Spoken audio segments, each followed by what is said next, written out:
I'm Adrienne Enns, and I welcome you to the Intention Sessions podcast. I want to inspire our most intentional living. In each episode, we'll talk to remarkable individuals who will share their authentic journeys and their insights with us. They're going to remind us that life's complexities can be our greatest teachers, and that intentional living can be expressed in an infinite number of ways. I hope you find some inspiration for your most intentional life right here.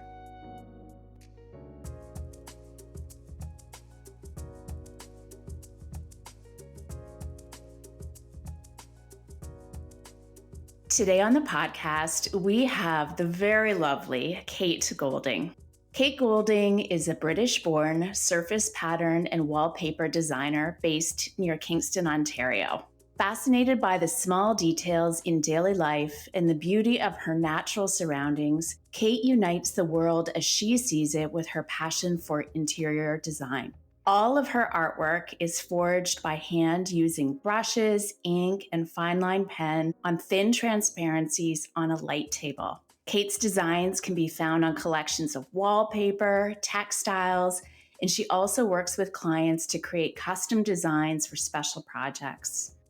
Kate has been featured in Interior Design, House and Home, The Globe and Mail, Applied Arts, and on multiple HGTV shows.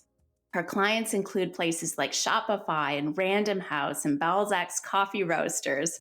And I am just so thrilled for us to go on this journey today. So, Kate, thank you so much for joining us. Adrienne, thank you so much for having me. I'm so thrilled to be here. And when you invited me to be a part of this, I think I gave you the most genuine response, which was that I was just beaming. So I'm so thrilled to be here today. And thank you so much for such a lovely introduction.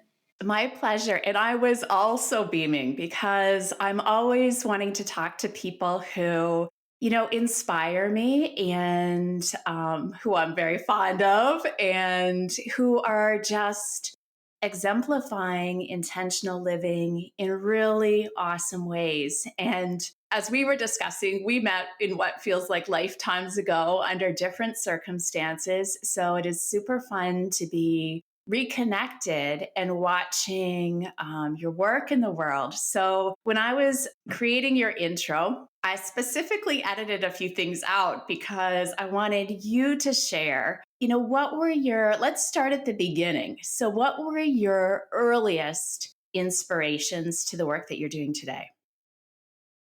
Oh, goodness. Well, I think for me, it stems back actually to when I was really little. And I think even since being a small child, I was always really that kind of creative person that was always drawing and making things. And I think my earliest inspiration was really just remembering the patterns of my childhood. So we had a family, as we called it in England, a caravan, as you'd say in Canada, a trailer. And we spent our summers in the caravan, and the caravan was full 1970s. It had the patterned curtains, the patterned cushions. And I think I just look back to those patterns from my childhood. And also my granny lived by the seaside, and we used to go and visit her.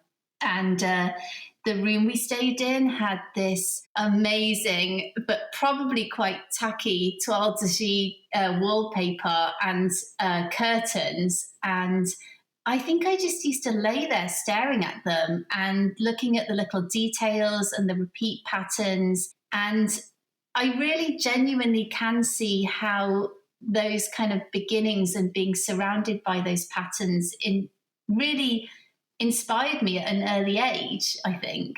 I love it. And you just paint such a good picture. So while we can't, see maybe the exact details, I can picture in my head the caravan and, Granny's room. And so, how does, when these seeds are planted, it's so easy for us to get off track, or not even know that that is our track. So how did it, kind of percolate in terms of your design and your creativity years later? Well, I think for me, and probably for everybody else out there, life takes you on different paths. So I did follow a creative path when I finished high school, and I went on to go to art college, and I actually then went on to study fine art at university. And although the work I was creating at university was not anything like what I'm doing now, I did go on to actually hand print some wallpaper as a part of my final degree show. And I guess then, as happens in many people's lives, who would have known I would go on to come to Canada as a part of an exchange program and then go on to move to Canada. And then life took me on all these different journeys, which relates to how I met you, Adrian. And I had a completely different career path. But I think I always knew that I wanted to be creating designs and creating artwork. So I did actually follow a different career path for almost 10 years. I worked in the film and commercial television industry in Toronto. But I think over time, and as you get kind of older, you have reflections on your life and you realize that if I don't do this now, I'm never going to do it. And so there were a number of changes that happened in my life. And I think those changes led for me to kind of have this clear realization that I needed to follow this path. And it wasn't easy. You know, it's not like this amazing instant transformation of, oh, now I'm going to go and follow my dream and everything's going to work out. To be really honest. Yes, I'm very familiar. I know it's not like that. It really not at all. It is at times very challenging. I could also say kind of painful. You know, you're having a massive identity change. And to be honest, I had a vision. So I was visualizing these designs and patterns, but I actually didn't even know how to create them. This was not any training that I'd ever had, but I had a vision. And I guess eventually walking that at times slightly strained path, I followed it and I caught my stride. And then once I caught my stride, I just went for it. So how did you get started? Like, what was the first, design or inception of this? Well, for me personally, it was a big part of it was I left Toronto and I moved to the countryside. So I think that doing that was a big part of the transition and also led into the inspirations. I then went on a journey to teach myself how to create the patterns. At first, I had in my head that I wanted to hand print wallpaper. And I think everything felt so challenging, like I didn't really know what to do. I realized that that wasn't necessary and that wasn't the key part of the process that I wanted to be involved in. So I started to concentrate more on the designing and how I wanted to do that. And I took an online course, a very small one that was based on creating repeat patterns. And to be honest, I took the elements of that course and created my own workflow. So I actually create all of my designs on paper, which is a lot of people don't work that way. They work directly maybe on a computer or a tablet. But I do, and I'm not saying I won't do that in the future, but right now I create all of my designs by hand on a light table on thin transparencies, and I use Indian ink and fine line pen to create all the different elements and the layers.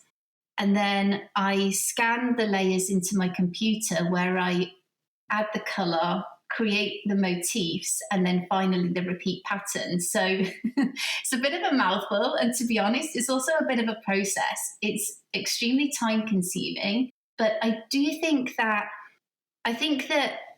having this kind of very tactile process, I do think it feeds into the work. And I think when you move away from the computer and create work with your hands, something special happens. And not only do you experience it as the artist, but I think the end viewer of the work sees the handmade quality and the human touch in what you're making. I absolutely agree. I would have to think as an artist to, work that way would be very much like the term that's coming to me is like in the flow, and in your work, it really, really does come through. It's absolutely beautiful. Oh, thanks so much, Adrian. And I completely agree with you. I think sometimes it's easy for people, me included, to kind of question the process that works for you. But I think that actually sometimes it's good to just carve out the path that works for you. And it might not be the obvious thing, but if that's what works for you and you find that flow, then I think don't mess with that because it feels really good. I love it. And I want to ask you, so we can use this example or we can use another one, but before you get to the actual design, there was a beautiful piece about you. And I think that you went to Fogo Island in Newfoundland. And again, this is just one example. So if you have another example that you prefer to use, or I got any part of this wrong, I absolutely want you to take a new path. But I know that you often go into nature to create a series and find the patterns and be inspired. And I'm just curious if you can share with us about that part of the process. For sure, for sure. Well, so yes, I did get to go to, first of all, I did get to go to Newfoundland and Fogo Island. And I'm sure people that are maybe familiar with Fogo Island are wondering whether I stayed at the Fogo Island Inn, which I did not. You'll have to go back. being the starving artist, I did not stay at the, but I did get to go to the Fogo Island Inn, and it's absolutely amazing. And I highly recommend if anybody has the opportunity to travel to Newfoundland. It's definitely been one of the highlights of my pattern career so far, and it's such an amazing, amazing place. And the whole of Newfoundland, the places that I got to visit, I loved all of it. And Fogo Island is amazing. Really, I think for me, Adrian, I think I believe that the viewer of your work will have a much better connection with the design if the artwork is born out of an authentic experience. And I think that your inspiration can come from something that you might spend time lingering or lasting in a space and kind of gathering ideas, or it might be something just super fleeting and quick. But I think that when you gather the inspiration yourself and have an authentic experience, I feel that the viewer of the artwork really gets to experience that too. And I think that for me, when being creative, I like to pour my heart and soul into it. So when part of my intent when I create a design is to share the joy or the feeling I felt when I first experienced the inspiration. And I hope to capture the essence of a place and translate that emotion into the design itself. So I think often when I talk about where I find my inspiration, I might say it was in nature or on a hike or, looking at birds or spotting plants or flowers. But I think it can come from other places too. And I think that being aware of that and open to that is really important. So it could be as simple as, you might in normal times meet somebody out in public and see the different colours of their clothing, or see the different colours of the book spines on the shelf. Or another, I guess you could call it a guilty pleasure I have, is I actually love going to the thrift store, obviously not during the pandemic, but just going to the thrift store and trading through the racks of clothes and all the different items and looking at the different colours and patterns together.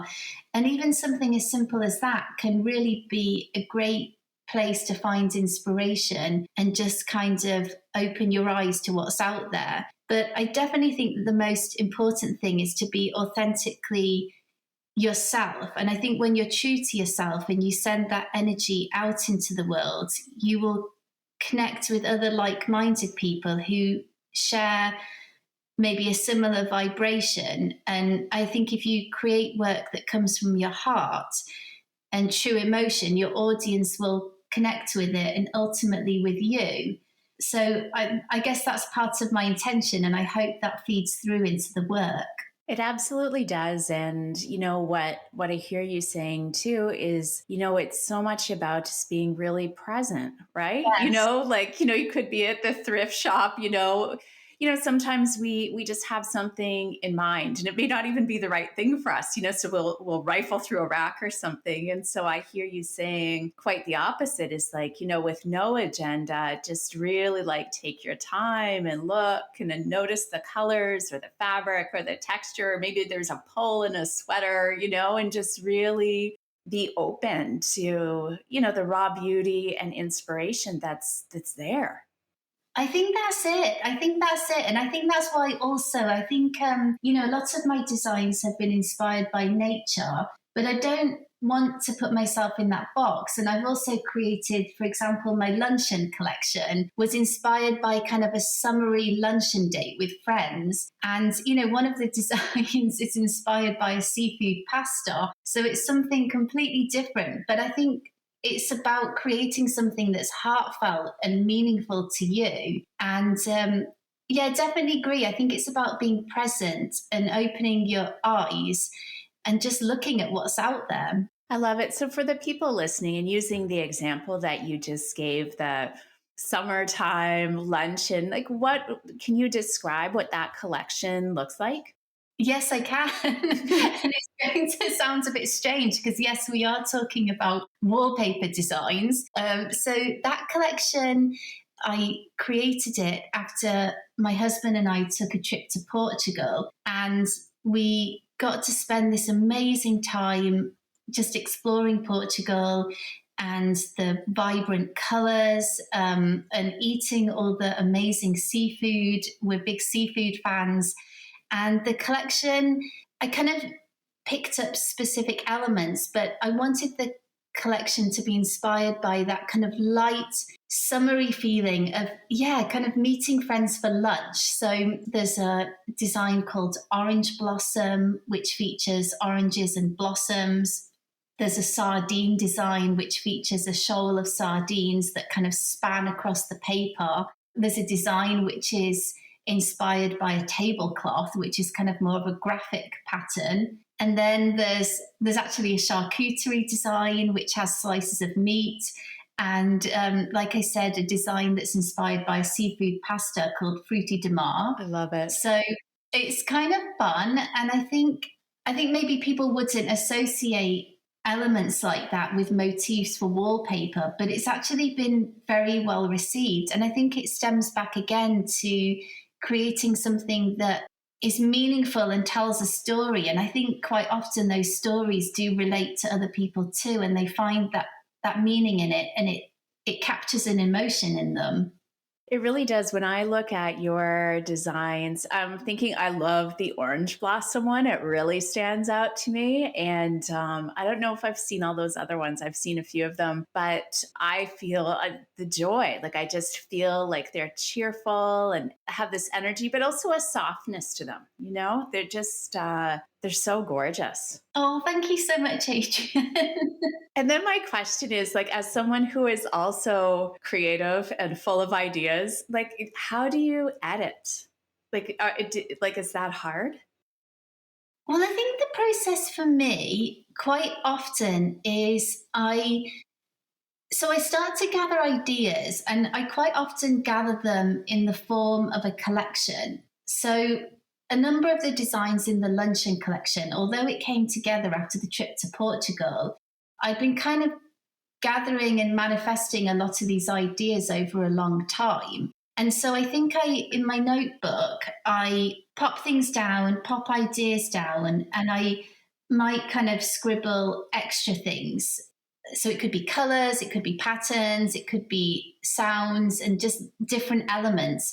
And then I start to kind of build a picture and think about what designs I want to be in that collection. And quite often I'll follow through and create all the designs that kind of were in my mind for that collection. But of course, sometimes some designs just don't work when you start creating them, and you decide to edit it out. But then other times it will change into something different and evolve. But I think kind of gathering the ideas for a collection, it's like you're telling a story and gathering all those different elements for that story. Do you have a favorite collection? Am I allowed to ask that? Well, it's actually really Is it funny. like with your kids, like you can't play favorites? Well, it's funny. So actually, just about 2 weeks ago, I got a message from someone on Instagram, and they asked me what my favorite design was.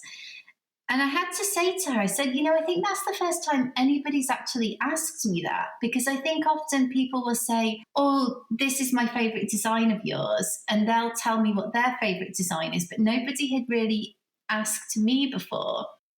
I really, I think the most recent collection that I put out, which is called my Magical Day collection, it is a favorite because I think in the time that we're living in right now, the designs were really, really manifested out of a place of joy and lightness. And I think that that's really resonating with people. And so I suppose maybe that's a bit of a favorite right now, but it's just the most recent collection that I put out. So I guess they all hold a different place. And can you describe for us what would be in that collection so we can imagine what it might look like? For sure. There's a design with, so as in Canada, you'd say ladybugs, but I could not bring myself to call it ladybugs. So it's called ladybirds, which is what I grew up in England calling them. I love it. And the ladybird design has a ladybird on a leaf, and kind of it's set out in quite a formal grid, like brick type pattern. And then there's a print that has little tiny daisies. There's a dandelion print with kind of all of the yellow faces of the dandelions. There's another design that's a bit more subtle called Daydreamer, which is little fluffy white clouds. And it's a very, very subtle design. And then my husband's all-time favorite design, which features rabbits that are kind of hopping in and out of foliage. So it's quite like on the swans and water lilies. I guess I'm missing a few, but you probably get the picture. No, it sounds gorgeous.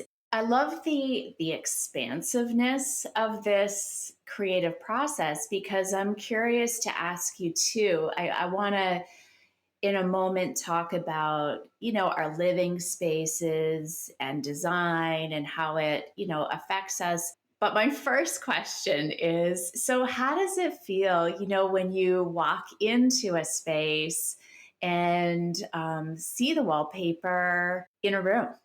I have to say, especially wanting to do this for such a long time, it's never lost on me. Mm-hmm. The fact that I create an artwork and somebody decides to put it in their space is quite overwhelming. And so anytime I get to experience that, I feel really honored to have my artwork in the space. I think that one of the biggest experiences was when I first created the design for Balzac's coffee roasters. I created a custom design for them. And to start with, it was just for one of their new locations. And we were invited to the opening event for that new location. It's the Powerhouse in Toronto.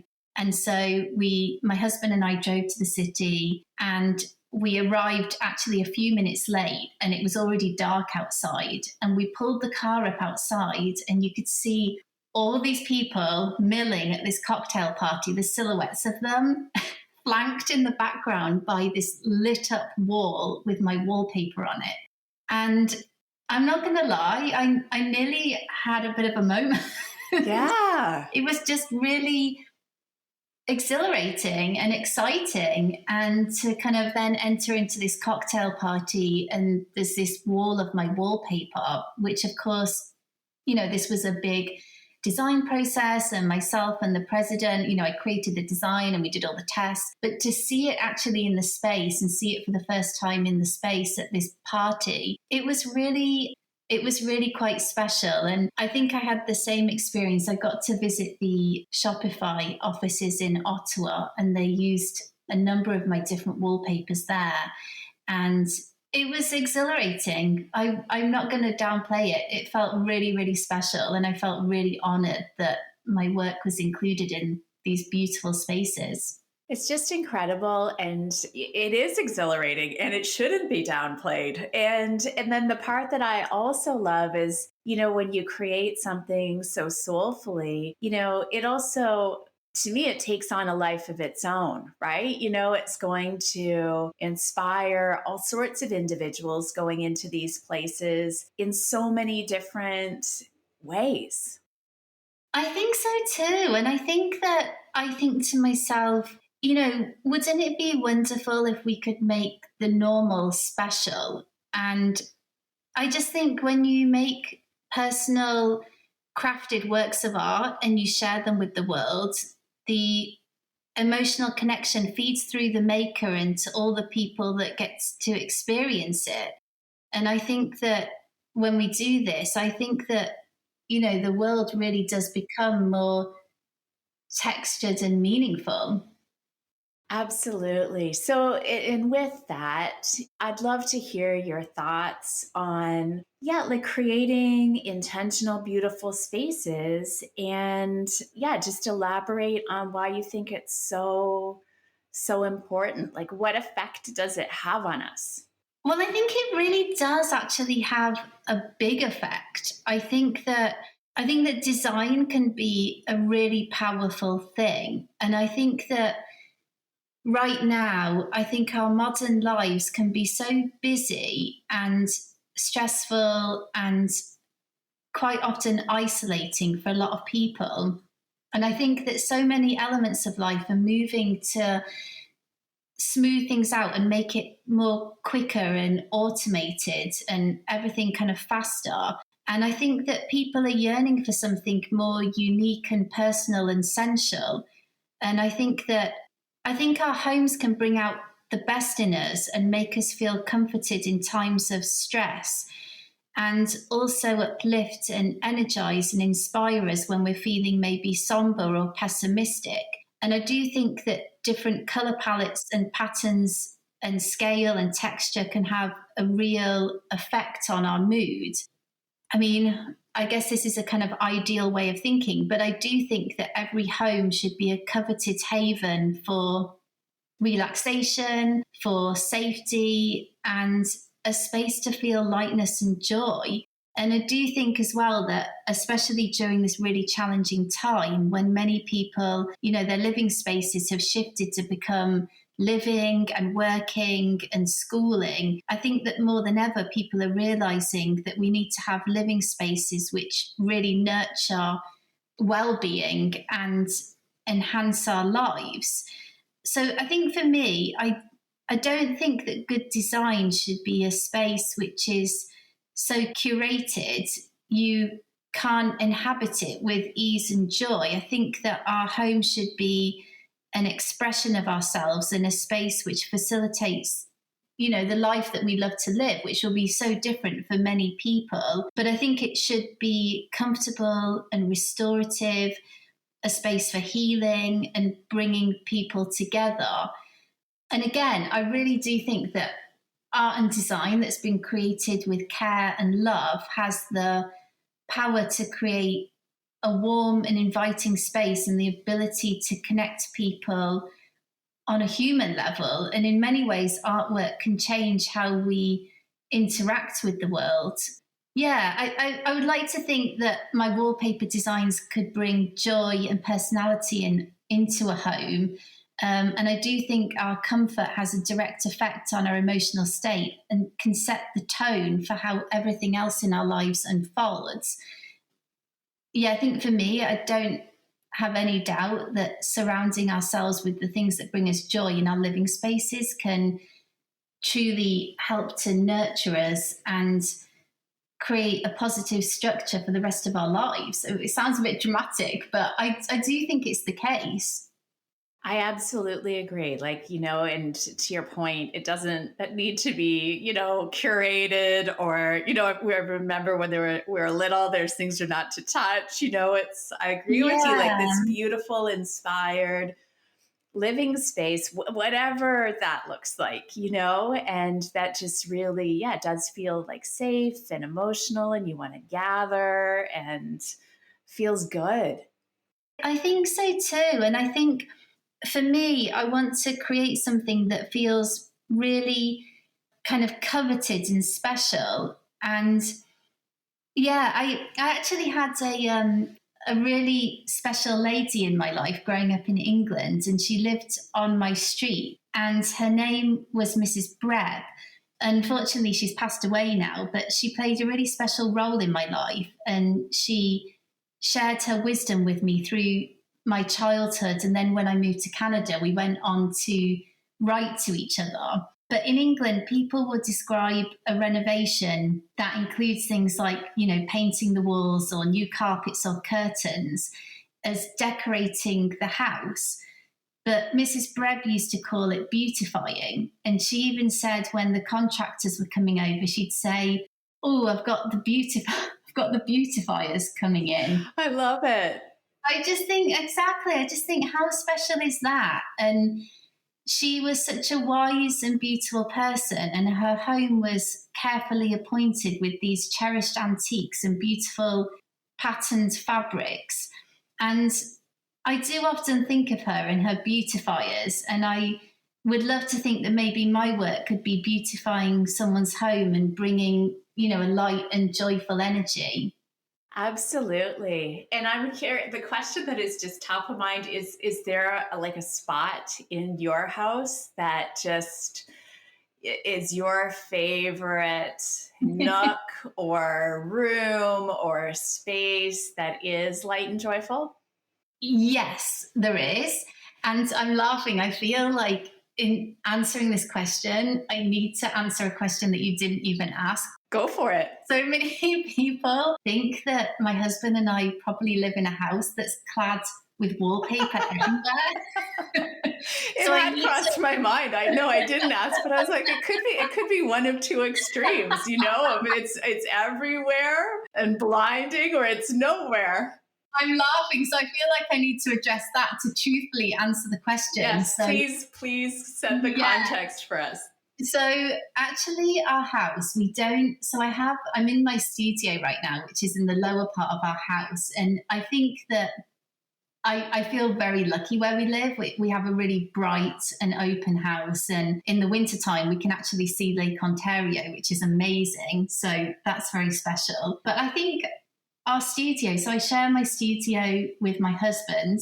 He's a photographer, and it's so bright and open. And I do have some wallpaper up in here. I have my dandelion wallpaper and my ladybird wallpaper. But I think I feel so lucky living here. I can see the most amazing birds out of the window just looking up from my desk. And it feels like a coveted space that is protected, private, and I can find inspiration. And I feel incredibly lucky, especially right now. So beautiful. And what about, what's the next? I'm sure that there are always many ideas and collections circling, but what is are you able to give us an inside peek into what you're working on right now? Sure. Well, I think the biggest thing I would share with you is that, and it's something I get asked about a lot, my biggest hope for 2021 is to diversify my product offering. So I have a lot of people that love my designs, love my wallpaper, but they don't either necessarily want to put wallpaper in their home, or they don't have a space for it, or they're not able to. And so a big thing for me this year is to expand my product offering.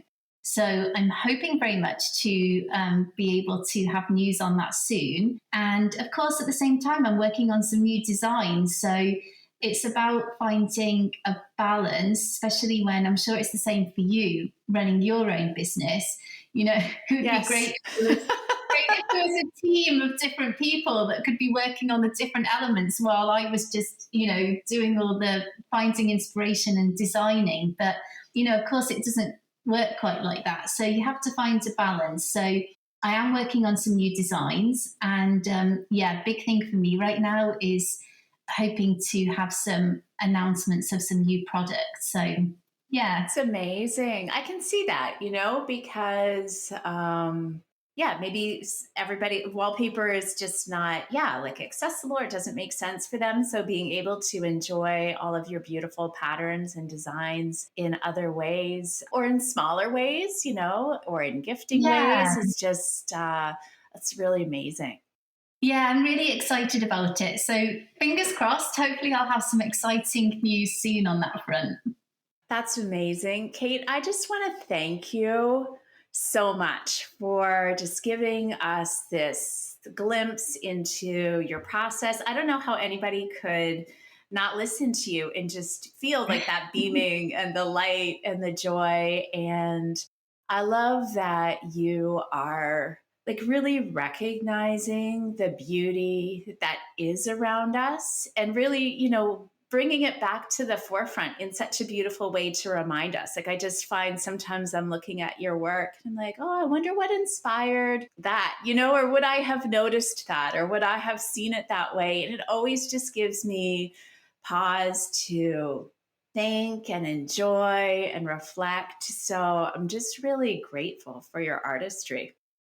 Oh, Adrian, that really means so much. I you can't see me, but I'm completely beaming over here. And just to kind of completely spread the love, I feel the same about you, Adrian. I really do. And I love your meditation cards. And I'm actually laughing because I'm going to be Zooming with my girlfriends shortly. And a particular group of friends and we use your meditation cards often when we get together. Obviously, we can't get together right now, but we actually also sometimes will pick cards for each other. So focus on each other and draw a card for. There's four of us in the group of friends, and we draw cards for each other and send those intentions to each other.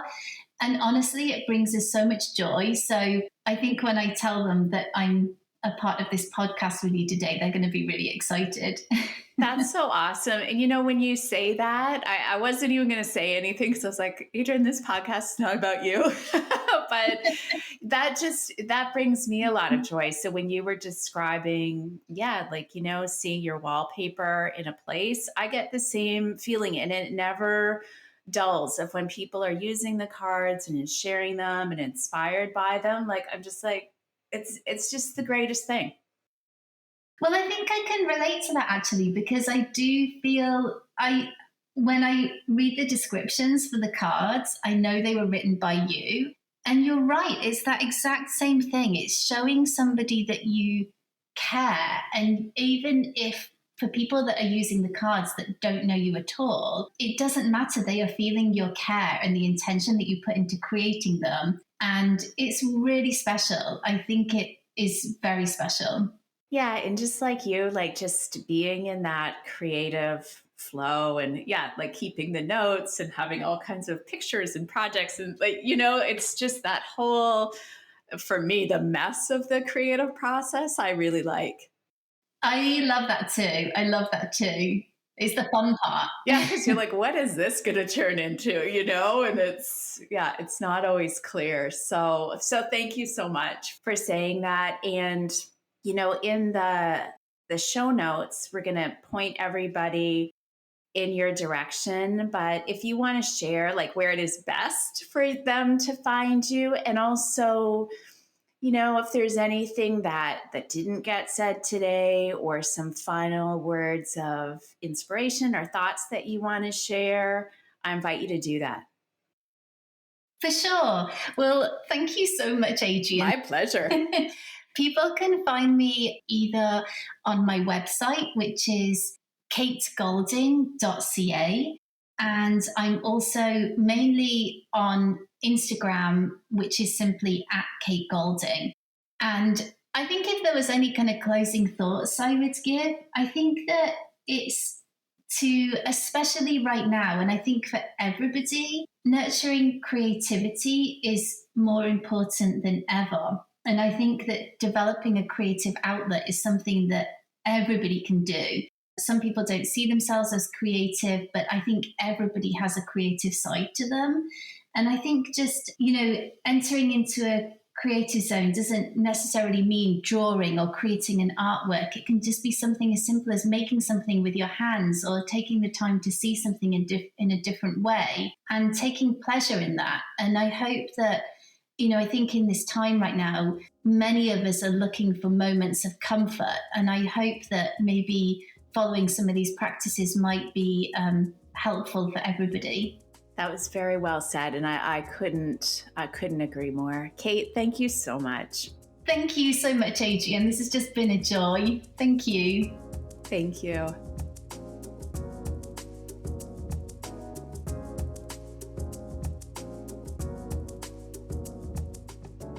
Thank you for listening. May some of the wisdom shared here inspire your most intentional living.